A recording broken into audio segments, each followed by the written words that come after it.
Les voy a comentar algo muy reciente, pero es lo que motivó que vaya a hablar de este tema. El domingo pasado, después de la reunión, que es le hemos comentado a Enrique, a Viviana, que en la antigua congregación donde estábamos no se solía, porque el liderazgo no lo consideraba necesario así, quedarse conversando. Era algo atípico para nosotros, pero bueno, era su estilo. Entonces, en mi ocasión del domingo pasado, me quedé conversando con Genaro. Quedamos conversando sobre cosas inherentes a la edad, ¿verdad?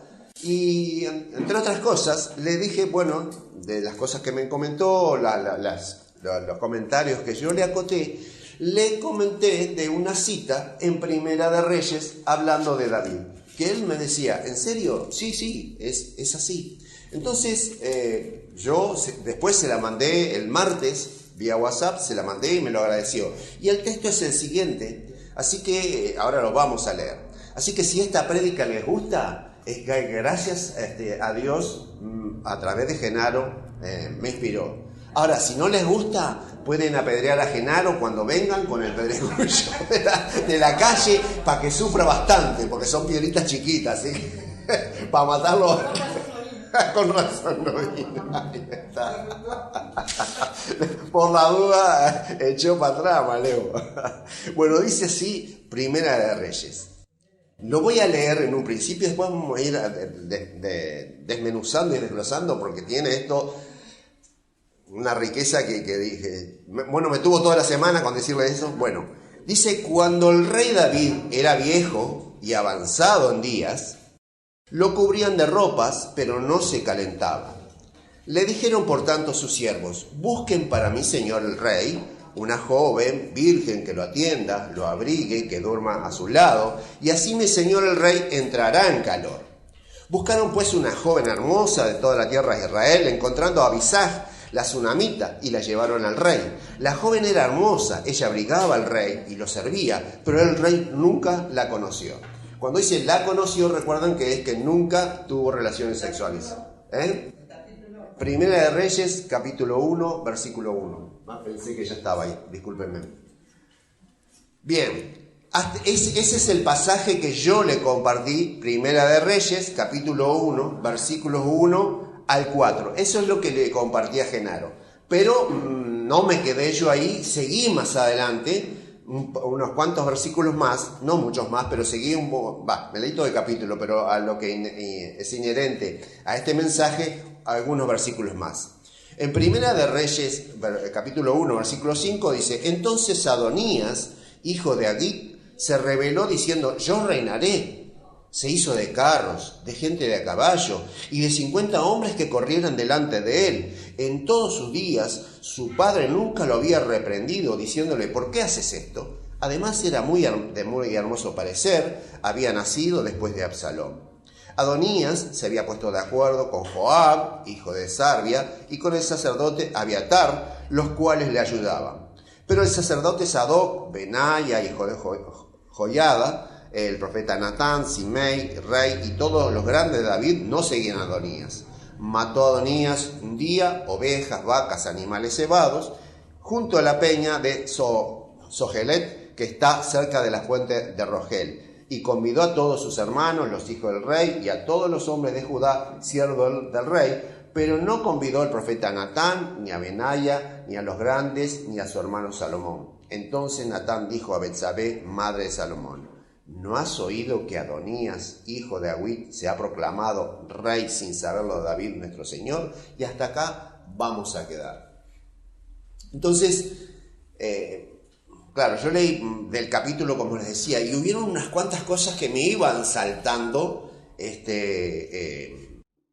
respecto a esto que había leído, ¿no? Dice, vamos a hacer un breve repaso. Cuando el rey David era viejo y avanzado en días, ¿qué tan viejo y avanzado en días estaba? Bueno, allí lo único que podemos saber es ir a buscar de donde se habla de David. Entonces yo me convertí en un investigador porque me asaltaban preguntas, dudas, y entonces en 2 Samuel, 2 Samuel 5:4, dice lo siguiente: era David de 30 años cuando comenzó a reinar y reinó 40 años. O sea que David para esta fecha tenía aproximadamente entre 69 y 70 años. Son números redondos, o sea que puede ser años más, años menos, pero aproximadamente andaba en 70 años de edad. Con 70 años de edad estaba tan debilitado que, dice la palabra, que lo cubrían de ropas, pero no se calentaba. ¿Tá? No existía la bolsa de agua caliente, no existía el calientacama, no existía el aire acondicionado, no existía nada de eso. Entonces, por más ropas que se ponía, no alcanzaba para quitarle el frío a David. ¿Qué se les ocurrió? ¿No? Versículo 2. Le dijeron, por tanto, o sea, ya que el rey tiene frío, ¿qué podemos hacer? Le dijeron, por tanto, sus siervos: busquen para mi señor, el rey, una joven virgen que lo atienda, lo abrigue, que duerma a su lado, y así mi señor, el rey, entrará en calor. Así que este era el tema. Le buscaron una mujer joven, ¿no?, para que lo calentaran. Pero ¿se dan cuenta de quién recibe el consejo? De sus siervos. Y la lectura del inicio de hoy es sensacional porque realmente yo me había dado cuenta que habían consultado a sus siervos. Pero no habían consultado a Dios. Habían dejado de lado a Dios de cómo solucionar ese problema. ¿Y cuál fue la lectura de hoy? Isaías 31:2. Ay de los hijos que se apartan, dice Jehová, para tomar consejo y no de mí, para cobijarse con cubierta y no de mi espíritu, añadiendo pecado al pecado. Caramba. O sea que hay de los que buscan abrigarse y ponerse cosas encima y no buscan el abrigo de Dios. David estaba escuchando el consejo, sabio consejo para las normas de la época, de sus súbditos. ¿No? Y tenía allí una mujer para que lo calentara, una mujer joven, una mujer virgen de la tribu de Isaacar, de la ciudad de Sunam, pero ahí no era suficiente. Porque dice esto: buscaron pues una joven por toda la tierra de Israel, encontraron a Abisag, la sunamita, la llevaron al rey, la joven era hermosa. Ella abrigaba al rey, lo servía, pero el rey nunca tuvo relaciones sexuales con ella. Entonces, este punto es que, y yo me pregunto, ¿qué pasó con las mujeres anteriores de David? ¿Por qué tuvieron que traerle a él otra nueva mujer? Porque David no solamente tenía las mujeres con que se había casado, y últimamente la última que se registra en la Biblia es de Betsabé, la esposa de Urías, el que él mató. Bueno, muchos de ustedes saben, y si no es bueno que lo busquen en sus Biblias. La última mencionada era Betsabé, pero a su vez él había heredado todas las esposas y concubinas de Saúl, porque cuando un rey le quitan el trono, el rey toma todo el harén del rey anterior, porque es parte del botín de guerra, es parte de la humillación que se le ejerce al vencido.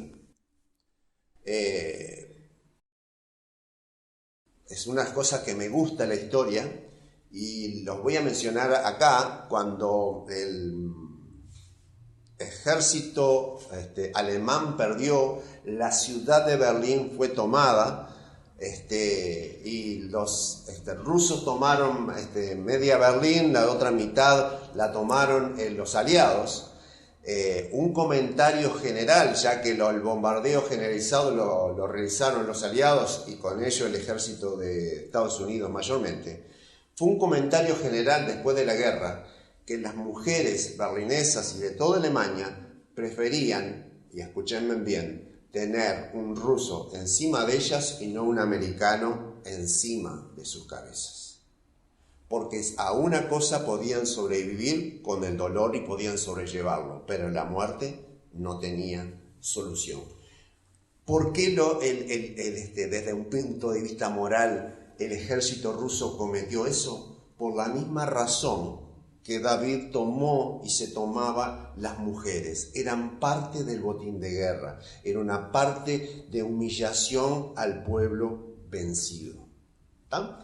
Ténganlo en cuenta esto porque va a ser importante a lo largo de este mensaje. Bien, sigamos adelante. Así que, ¿qué pasó entonces? ¿Dónde estaban las mujeres? Algunas de esas mujeres, por lo menos algunas de esas mujeres. Y bueno, ahora vamos a recorrer prácticamente casi todo 2 Samuel. Así que vamos a 2 Samuel, capítulo 20.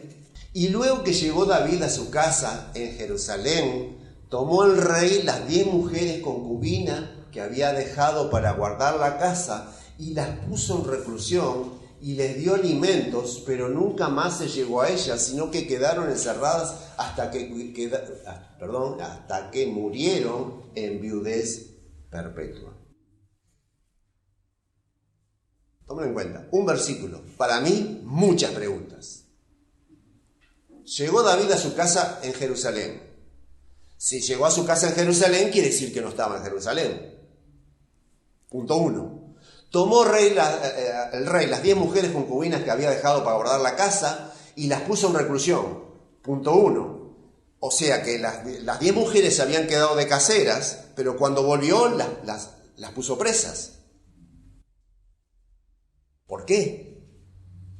¿Qué pasó entre que David se fue y David volvió? ¿Qué hay ahí? ¿No? Dice, no le dejó faltar nada, ¿no? Les dio alimento, ¿no? La puso en reclusión, les dio alimento, ¿sí? Pero nunca más se llegó a ella, nunca más tuvo relaciones con las concubinas. Así que quedaron encerradas hasta que murieron de viudez perfecta. ¿Qué pasó acá? ¿Qué pasó con esas mujeres? Bueno, ahí vamos al otro versículo de 2 Samuel.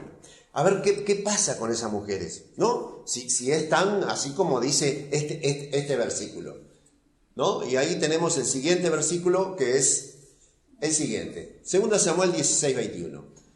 Y Ahitofel dijo a Absalón, llégate a las concubinas que él dejó para guardar la casa y todo el pueblo de Israel oirá que has hecho aborrecible a tu padre. Y así se fortalezcan las manos de los que están contigo. Antes que pasas al siguiente.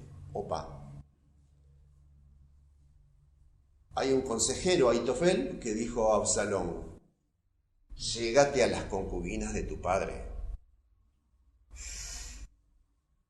Pero esto ya era aborrecible desde los tiempos de Jacob.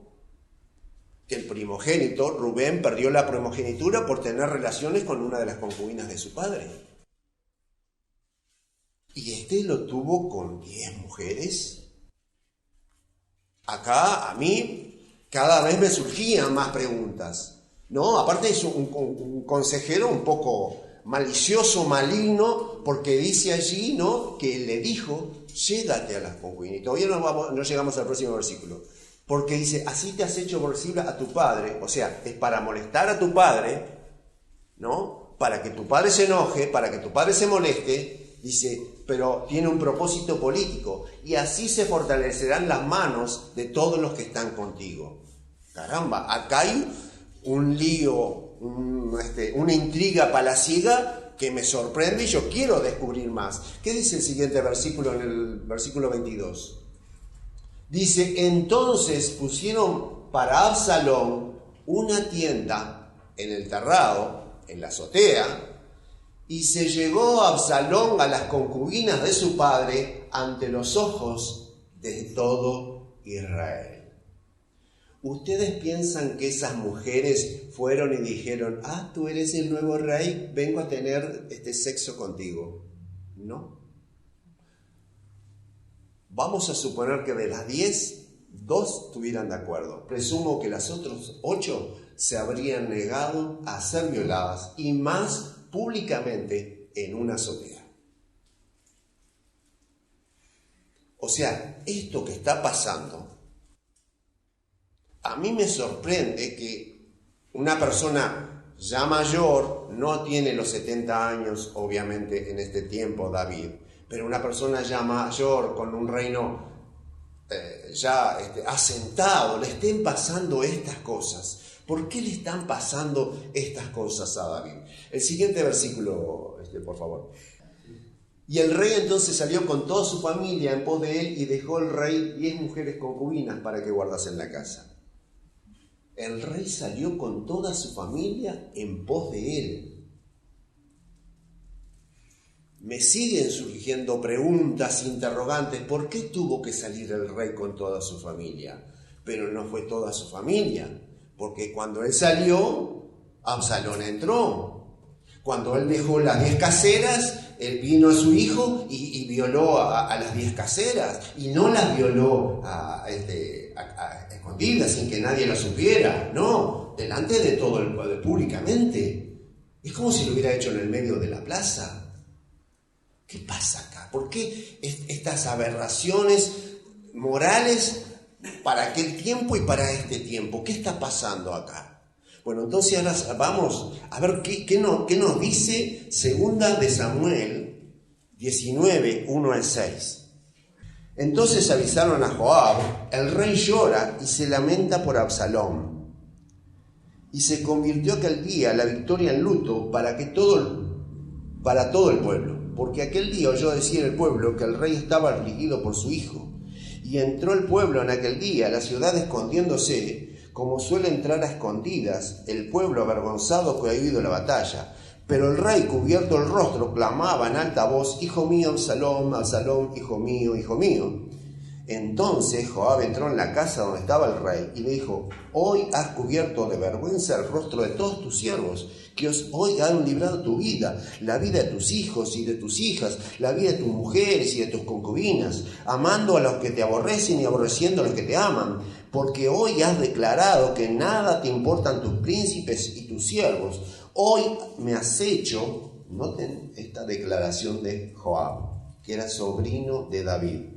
Hoy me has hecho ver claramente que si Absalón viviera, aunque todos nosotros estuviéramos muertos, entonces estarías contento. Un hombre desilusionado, un hombre apenado ante su rey, un hombre que no ha sido valorizado. Pero yo no entiendo a David.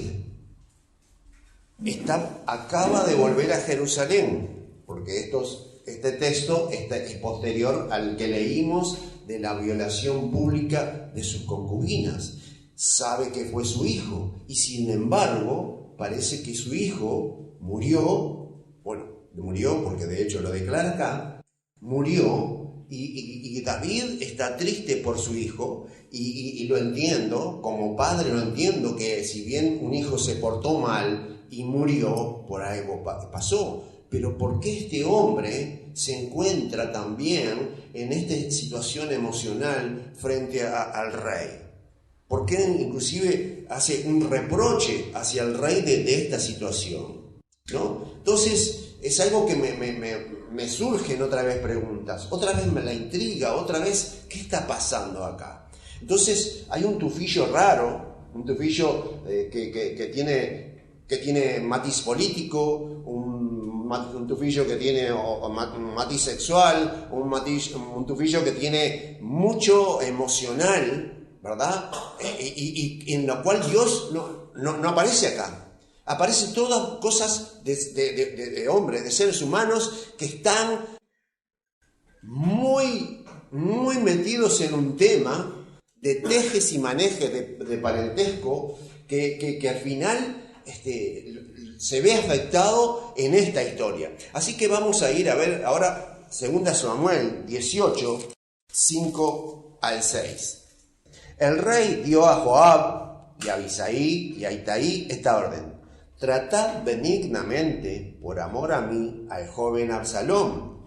Y todo el pueblo oyó cuando dio el rey la orden acerca de Absalón y todos los capitanes. Salió pues el pueblo al campo contra Israel. La batalla se libró en el bosque de Efraín. ¡Wow! ¿Qué hace Absalón con la gente de Israel? Combatiendo contra su padre.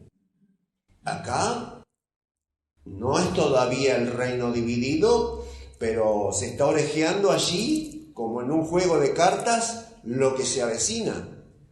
Hay una diferencia política allí, que Absalón se ve que en algún momento y en algunas circunstancias había aprovechado para lograr aliados para destronar a su padre. ¿Qué título tenía Absalón? Porque no le había hecho pregunta hasta ahora. Príncipe. ¿Se dan cuenta? Es un tema político. El rey está viejo, decrépito, muerto de frío, ya ni gobierna. ¿Quién tiene que gobernar? El hijo de papá, Absalón. ¿Está? Esa era la idea de él. La idea de un príncipe, ocupar el trono de papá.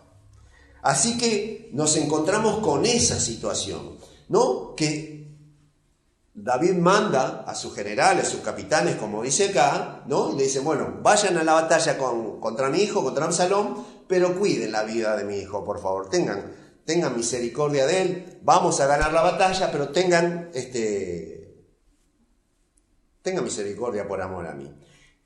Vamos a ver si eso es así. Dice lo siguiente en este mismo capítulo, versículos 7 al 14. Allí cayó el pueblo de Israel ante los siervos de David, y aquel día se hizo allí una gran matanza de 20.000 hombres. Imaginen ustedes 20.000 hombres en un sacrificio. Noten ustedes el apoyo que tenía Absalón, que había logrado juntar un ejército de 20.000 hombres que estaban dispuestos a ir a la batalla. ¿Cómo había conseguido esos 20.000 hombres? Lo vamos a ver más tarde, pero tenía un buen ejército. Ya les digo que no creo que la Fuerza Aérea Uruguaya, bueno, vamos a hablar, ni la Fuerza Naval ni el Ejército en Uruguay tengan 20.000 soldados. Creo que apenas pasamos con la Fuerza Aérea. Así que imaginen ustedes el ejército que tenía. Obviamente que si estamos hablando de otros países, la situación es mejor en el aspecto militar, pero lo que es Uruguay es bastante reducido la fuerza armada que tenemos. Bien, en fin, así que, como dice acá, 20.000 hombres. Versículo 8, la batalla se extendió por todo el territorio y aquel día el bosque causó más muertes que la espada. Se ve que era un bosque tupido, de alguna manera habría objetos punzantes, cortantes, ramas, cosas por el estilo, que generaron, capaz que hasta animales ponzoñosos, que originaron la muerte de algunos de esos 20.000 hombres. Dice, iba Absalón en un mulo y se encontró con los siervos de David. El mulo, ya evidentemente acá Absalón está huyendo, porque se dio vuelta, el mulo se dio vuelta del susto. El mulo entró por debajo de las ramas espesas en una gran encina. Quiere decir que probablemente, supongo yo, ya Absalón no tenía dominio del mulo, porque dice que el mulo entró. No es que Absalón lo dirigió, ¿tá? El mulo entró. El mulo fue el que decidió pasar por ahí. ¿Por qué el mulo pasó por ahí? Porque él pasaba. Sencillamente, ¿tá? El animal decidió por sí mismo. Entonces, ¿qué pasó? El mulo entró por debajo de las ramas espesas de una gran encina y se le enredó la cabeza en la encina a Absalón, que quedó suspendido entre el cielo y la tierra, pero el mulo en que iba siguió adelante. Quedó colgado. Sí, veo risas acá, pero resulta gracioso. Yo no sé de qué manera quedó colgado, que no podía desprenderse.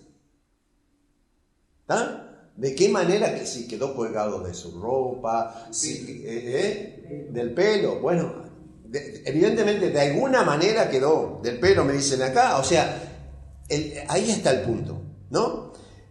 Y en eso me quedo. Dice, versículo 10, lo vio un anónimo, no se sabe quién era, y dio aviso a Jobab: he visto a Absalón colgado en una encina.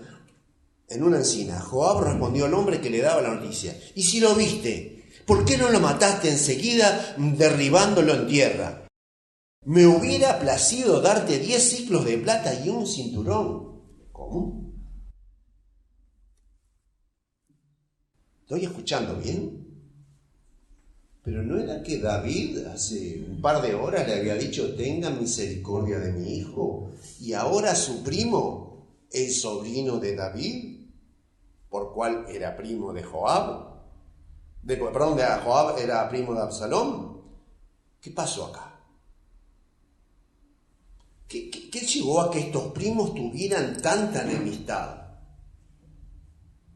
¿Por qué esa conducta de Absalón de tener relaciones sexuales públicamente, de enfrentarse a su padre? ¿Qué ocurre acá? Acá no es de la vida del David que muchas veces escuchamos predicar. Acá hay una vida turbulenta dentro de la familia de David. Dice, seguimos con este diálogo. El hombre, pobre pero honrado, dijo a Joab: aunque me pesaras 10 siclos de plata, no extendería yo mi mano contra el hijo del rey. Porque nosotros hemos oído cuando el rey os ordenó. Era una orden.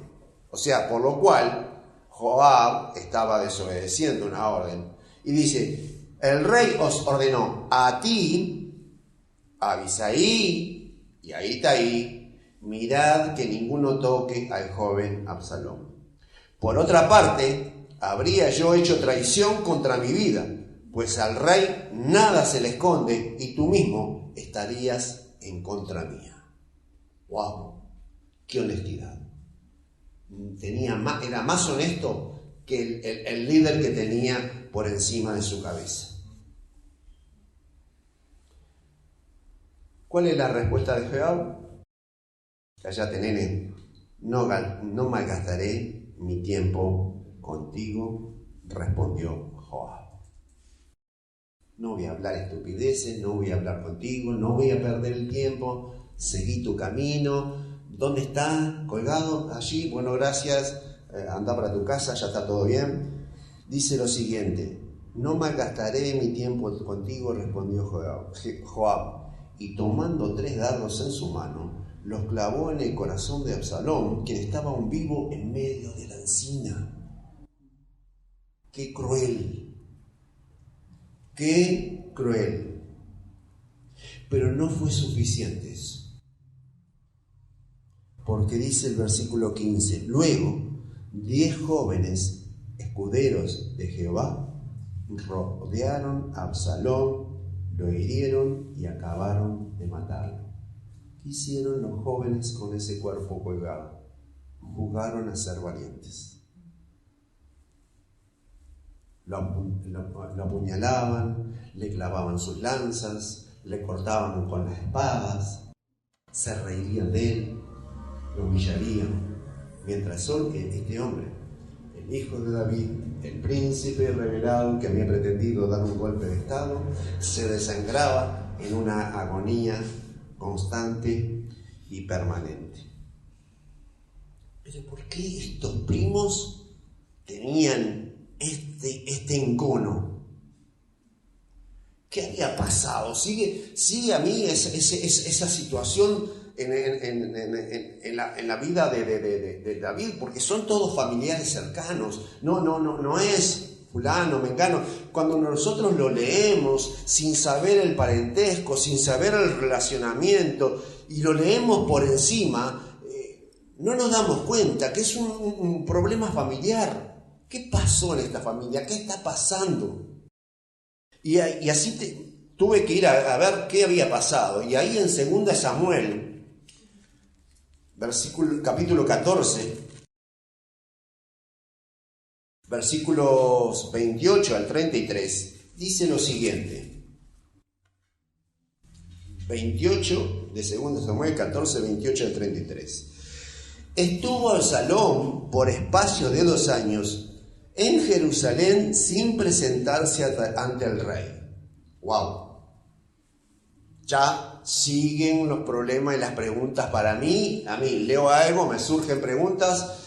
Desde el día, y les voy a dar este secreto, desde el día que, no recuerdo quién me dijo o leí, hay que hacerles preguntas al texto, y en un principio me daba miedo porque claro, me iba por acá, me iba por allá, pero fue la manera de conocer la Biblia, preguntarle al texto y buscar sus respuestas.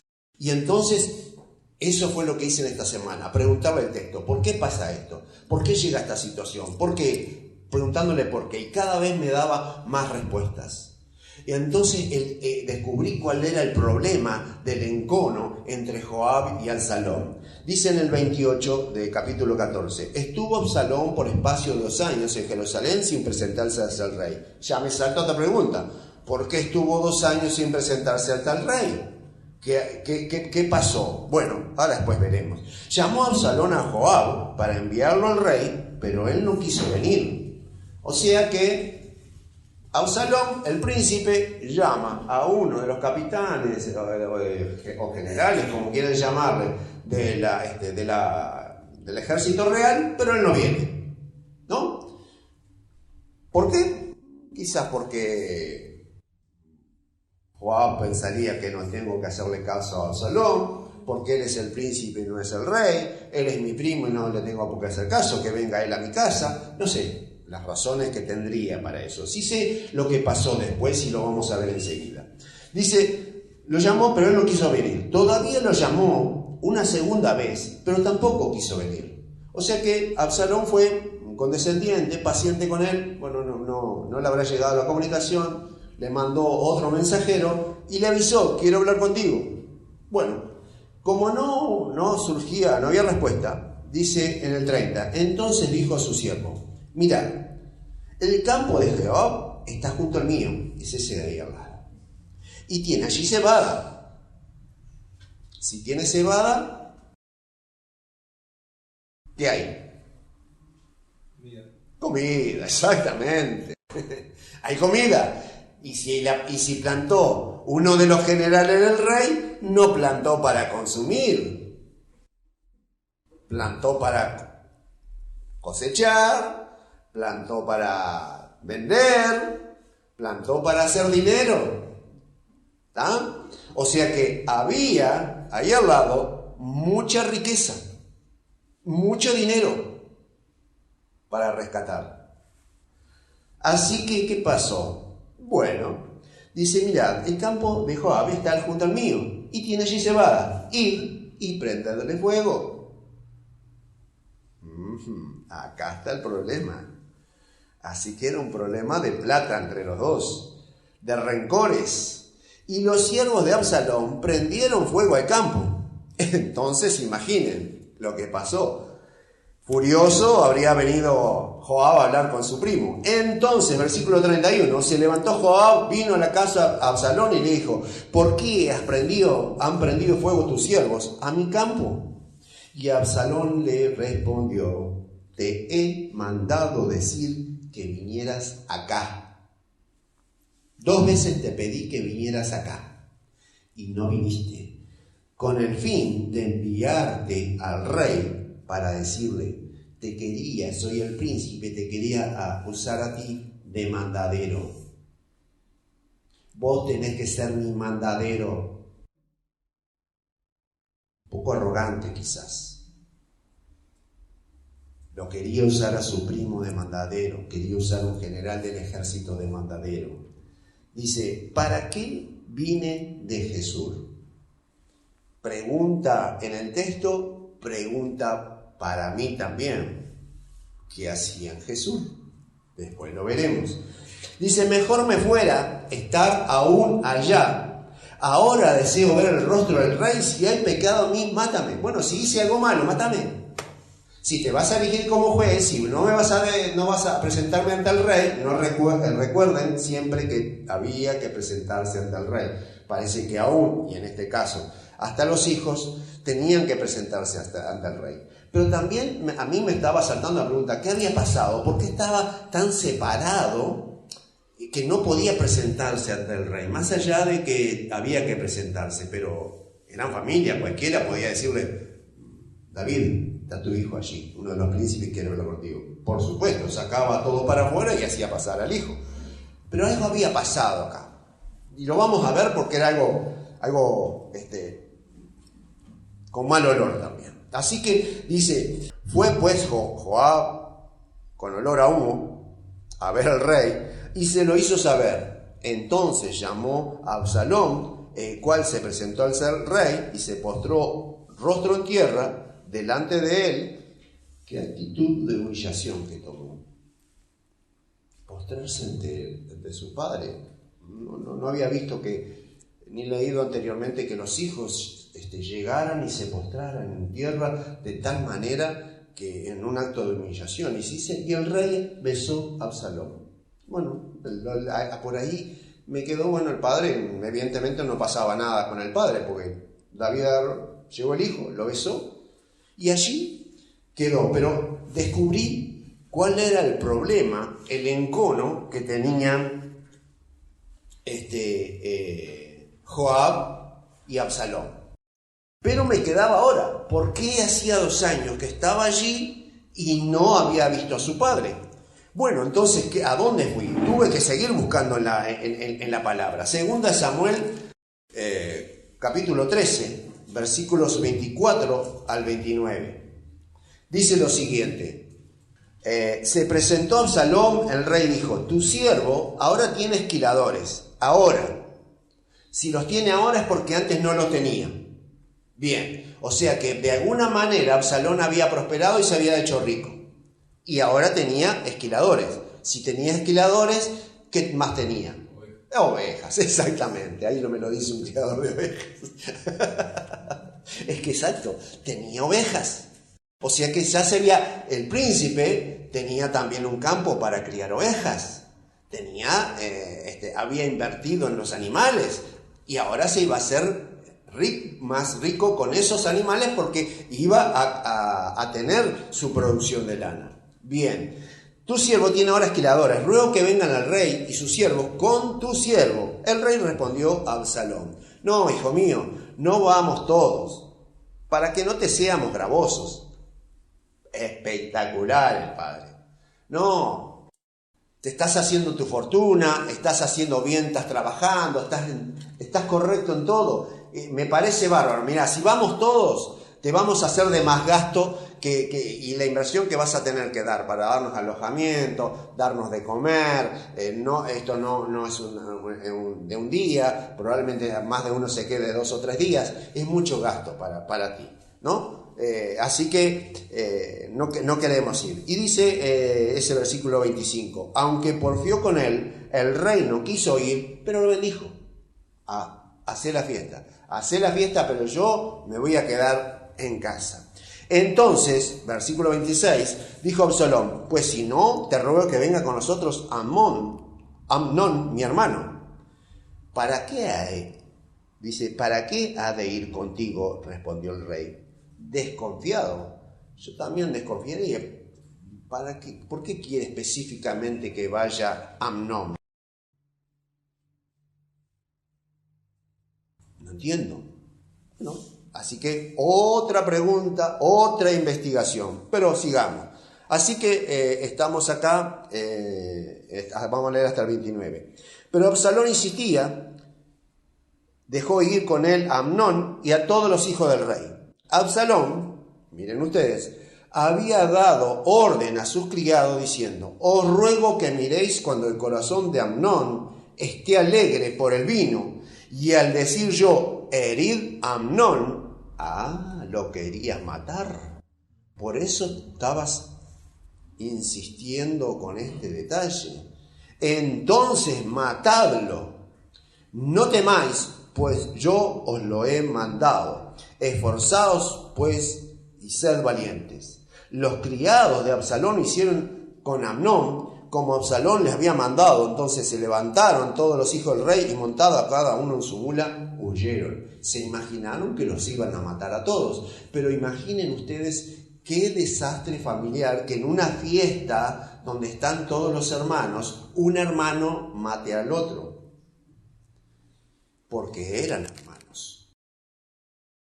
¿Cómo sé que eran hermanos? Pues ni más ni menos que era el 2 Samuel capítulo 13, versículos 1 y 2. ¿Por qué estaban estos hermanos tan enojados? ¿Por qué estaban estos hermanos tan peleados? Y en estos dos primeros versículos del capítulo 13 nos lo dice. Aconteció después de esto, que teniendo Absalón, hijo de David, una hermana muy hermosa llamada Tamar, Amnón, hijo de David, se enamoró de ella. Estaba Amnón tan angustiado que se enfermó a causa de su hermana Tamar, pues por ser ella virgen le parecía a Amnón que sería difícil hacerle cosa alguna. Y ustedes saben la historia de lo que pasó allí.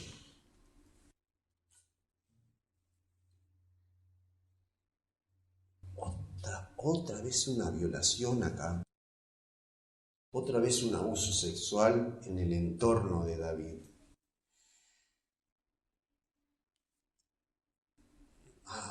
Yo me daba vueltas un hombre conforme al corazón de Dios. ¿Y por qué un hombre conforme al corazón de Dios tiene que estar viviendo esto?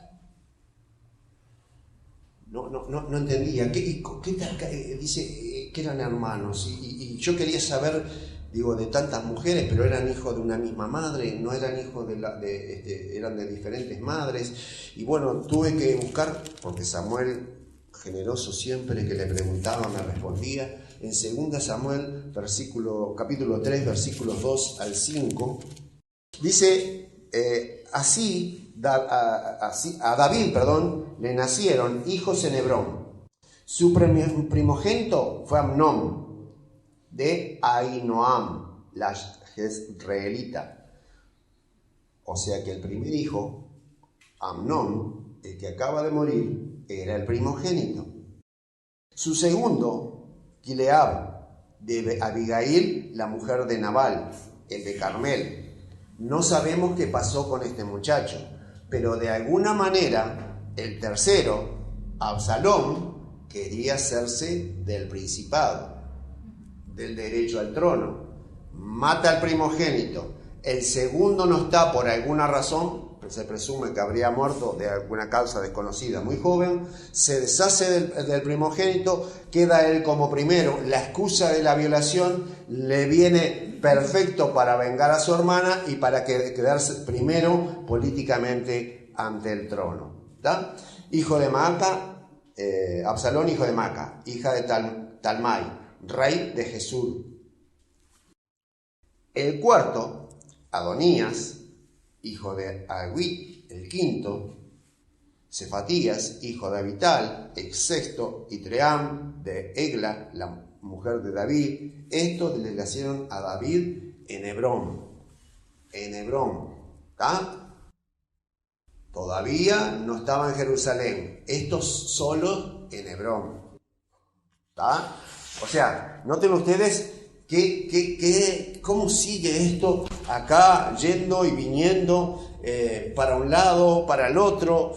No, pero y está bien. Yo, en un análisis un poco psicosocial, me estaba dando cuenta, David, 10 concubinas, con las cuales alguna tendría hijos y no quedaron registrados.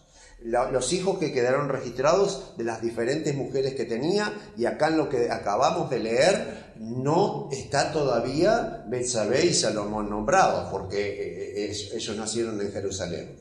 Entonces digo, pero no puede ser que a un hombre le esté pasando tantas cosas. ¿Por qué le están pasando tantas cosas? Y tuve que ir a preguntarle a Samuel nuevamente. Y Samuel me dijo en el capítulo 12, versículos 6 al 12, segunda de Samuel, capítulo 12, versículos 6 al 12, dice lo siguiente. El título allí dice, Natán amonesta a David. Y es la historia de cuando viene Natán a hablar con David por el tema de Betsabé, de Urías. Entonces en el versículo 6 dice, cuando lo increpa Natán y le dice David, vamos a leer desde el versículo 5. Se encendió el furor de David violentamente en contra de aquel hombre, de esa historia ficticia que había inventado Natán, y dijo a Natán, vive Jehová, que es digno de muerte el que tal hizo.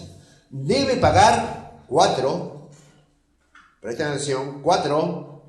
veces el valor de la cordera por haber hecho semejante cosa y no mostrar misericordia. Entonces dijo Natán a David, tú eres ese hombre.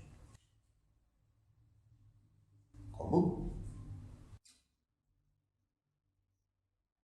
Así que todo lo que pasó viene por el tema de Urías. Vamos a ver si es cierto. Entonces Natán dijo a David, tú eres ese hombre. Así ha dicho Jehová, yo te ungí como rey de Israel y te libré de las manos de Saúl. Te entregué la casa de tu señor con todas las concubinas y puse en tus brazos a sus mujeres. Además, te di la casa de Israel, siendo que tú eres de Judá, y además de la de Israel, te di la de Judá. Y como si esto fuera poco, como si estas 5 cosas no te hubieran alcanzado, te habría añadido mucho más. ¿Por qué, pues, has tenido un poco la palabra de Jehová y has hecho lo malo delante de sus ojos? ¿Por qué hiciste esto? ¿Por qué no tenías todo lo que querías? Tenías poder, dinero, riqueza, mujeres, no te faltaba nada. No te faltaba nada. Tenías hijos. De la mujer que quisieras tenías hijos, grandes, feos, lindos, chicos, de todo. No te faltaba nada, David.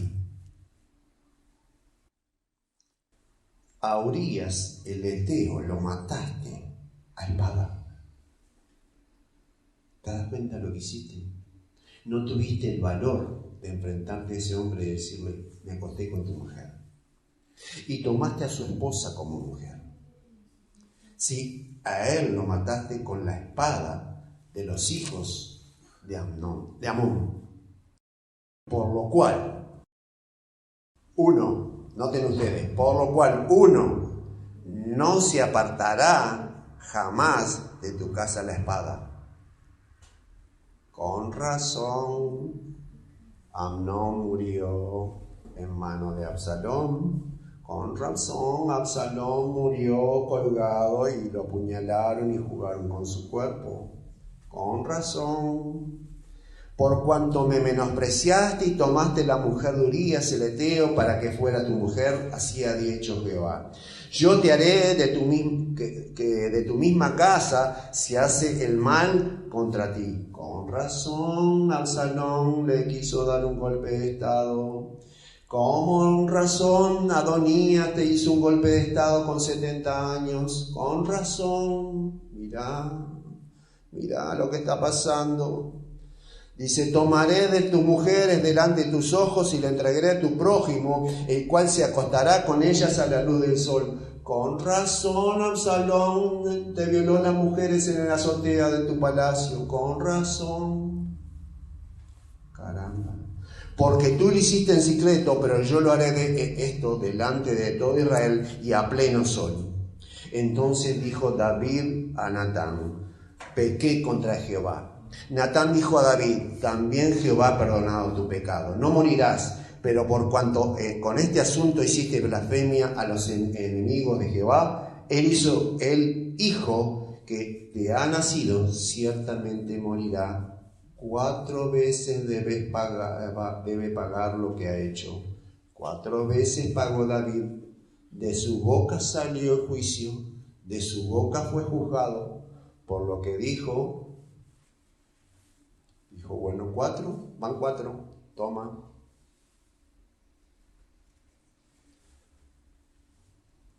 ¿Cómo podemos nosotros, como David, si pecamos, no perder la vida? Pero ¿cómo podemos perder la bendición? ¿Cómo podemos perder la capacidad de disfrutar lo que Dios nos ha regalado?